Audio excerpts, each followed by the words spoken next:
यहाँ पर आपको खबर देंगे, जाफर एक्सप्रेस धमाके के बाद बलूचिस्तान से अंदरूनी मुल्क ट्रेन सर्विस आर्जी तौर पर मअतल कर दी गई है। मजीद जानते हैं डॉन न्यूज़ के नुमाइंदे अब्दुल्ला जहरी से। जी अब्दुल्ला, बताइएगा ट्रेनों की आमदोरफ्त कितने रोज़ के लिए मअतल की गई है?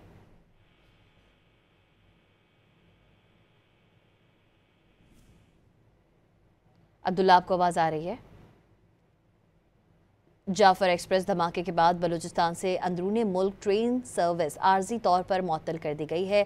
आपको बता रहे हैं, आज पेशावर से कोयटा के लिए रवाना होने वाली जाफर एक्सप्रेस की सर्विस मअतल कर दी गई है। कल कोयटा से रावलपिंडी जाने वाली जाफर एक्सप्रेस भी नहीं चलेगी।